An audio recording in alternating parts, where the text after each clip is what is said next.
જય હિન્દ વિદ્યાર્થી મિત્રો, શું તમે પીએસઆઈ પોલીસ કોન્સ્ટેબલ અને તલાટી જેવી એક્ઝામની તૈયારી કરી રહ્યા છો?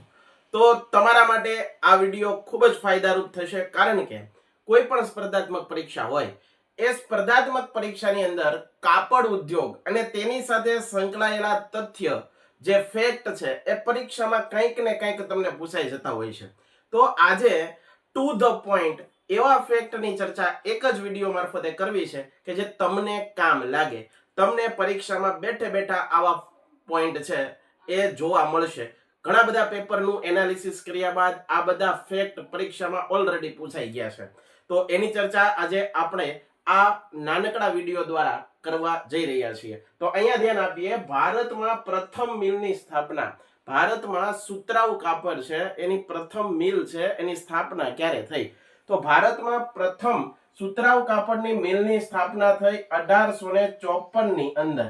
આ 1854 ની અંદર ભારતમાં પ્રથમ સુતરાઉ કાપડની મિલ સ્થપાઈ.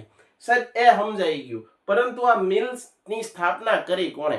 પારસી એક ઉદ્યોગપતિ હતા, પારસી એક ઉદ્યોગપતિ હતા કાસવજી નાનાભાઈ દાવર. કાસવજી નાનાભાઈ દાવર નામના પારસી ઉદ્યોગપતિએ મુંબઈ ખાતે, ક્યાં? તો કે ભાઈ મુંબઈ ખાતે 1854 માં પ્રથમ સુતરાઉ કાપડની મિલની સ્થાપના કરી. તો આ કન્ફ્યુઝન તમારું દૂર થઈ ગયું. ભારતમાં પ્રથમ સુતરાઉ કાપડની મિલની સ્થાપના કોણે કરી? તો કે ભાઈ 1854 માં. કોણે? કાસમજી નાનાભાઈ દાવરે કરી. પારસી ઉદ્યોગપતિ હતા અને મુંબઈમાં એની સ્થાપના કરી. રહી વાત હવે ગુજરાતની, કારણ કે આપણે બધા ગુજરાતની પરીક્ષા દઈ રહ્યા છીએ, ગુજરાત, બરોબર છે? તો એની અંદર વિદ્યાર્થી મિત્રો, ગુજરાતમાં પ્રથમ મિલની સ્થાપના, ગુજરાતમાં સુતરાઉ કાપડની પ્રથમ મિલ ક્યારે, કોણે અને ક્યાં સ્થાપી? ખાસ યાદ રાખજો. તો ગુજરાતમાં પ્રથમ સુતરાઉ કાપડની મિલ છે 1861 માં એની સ્થાપના થઈ.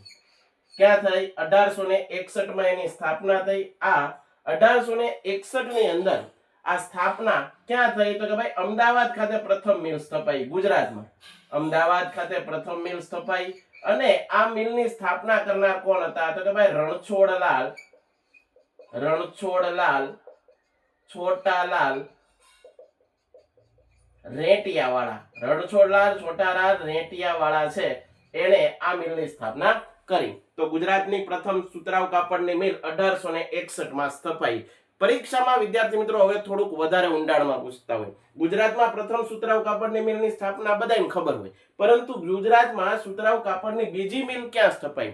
તો ગુજરાતમાં સુતરાઉ કાપડની બીજી મિલ 1867 માં સ્થપાણી.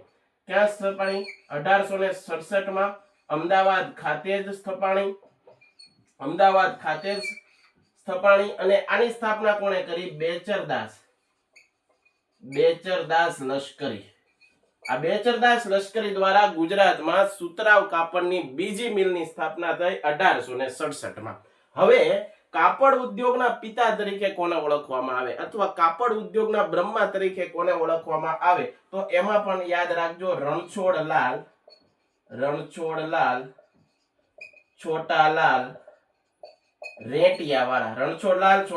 રેટિયાવાળા એ કાપડ ઉદ્યોગના બ્રહ્મા અથવા કાપડ ઉદ્યોગના પિતા તરીકે એને ઓળખવામાં આવે છે. ડન છે. એના પછી મિલ ઉદ્યોગના પિતા તરીકે કોને ઓળખવામાં આવે? તો મિલ ઉદ્યોગના પિતા તરીકે ચુનીલાલ માધવલાલ. મિલ ઉદ્યોગના પિતા તરીકે કોને ઓળખવામાં આવે? તો કે ભાઈ ચુનીલાલ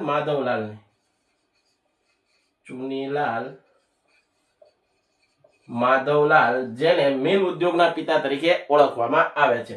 ડન. હવે સ્પર્ધાત્મક પરીક્ષા હોય એની અંદર ઘણીવાર નામ ઉપનામો પૂછાતા હોય કાપડ ઉદ્યોગ સંબંધિત. અહીંયા તમને જોયો અગત્યના નામની ચર્ચા કરી. તો કે ભાઈ પૂર્વનું માન્ચેસ્ટર તરીકે કોને ઓળખવામાં આવે? તો પૂર્વના માન્ચેસ્ટર તરીકે અમદાવાદને ઓળખવામાં આવે. કારણ કે જેવી રીતે માન્ચેસ્ટર શહેરની અંદર સુતરાઉ કાપડની મિલ હતી, એવી જ રીતે ભારતની અંદર, ગુજરાતની અંદર ઘણી બધી સુતરાઉ કાપડની મિલો હતી, બરાબર? આથી એને પૂર્વનું માન્ચેસ્ટર કહેવામાં આવ્યું. ડેનિમ સિટી ઓફ ઇન્ડિયા તરીકે કોને ઓળખવામાં આવે? તો એને પણ અમદાવાદને જ ઓળખવામાં આવે. કાપડ ઉદ્યોગનું વિશ્વ મહાનગર. તો વિશ્વ મહાનગર તરીકે કોને ઓળખવામાં આવે? તો મુંબઈ. હવે ભાઈ કાપડ ઉદ્યોગ સ્થાપવો છે તો એના માટે કાપડ ઉદ્યોગ છે એને સ્થાપના કરવી છે. કાપડ ઉદ્યોગ મારે કોઈ મિલની સ્થાપના કરવી છે તો એના માટે કાચો માલ શું જોઈએ? તો કે ભાઈ કપાસ. અને કપાસ કેવો આધારિત ઉદ્યોગ છે? ખનિજ આધારિત ઉદ્યોગ છે કે કૃષિ આધારિત? તો કે ભાઈ કૃષિ આધારિત. કાચો માલ કપાસ છે, બરાબર. તો વ્હાઇટ ગોલ્ડ તરીકે, સફેદ સોનું તરીકે કોને ઓળખવામાં આવે છે?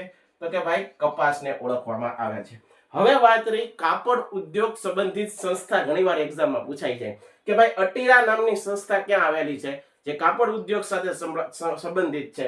તો એ પણ અમદાવાદમાં આવેલી છે. અને કેલિકો મિલ ક્યાં આવેલી છે? તો એ પણ અમદાવાદ. તો અટીરા અમદાવાદ ખાતે આવેલું છે અને કેલિકો મિલ છે એ પણ અમદાવાદ ખાતે જ આવેલું છે. તો આ પ્રયાસ તમને કેવો લાગ્યો જરૂરથી એકવાર કોમેન્ટ કરજો. જય હિન્દ, જય ભારત, ધન્યવાદ. ભારત માતા કી જય.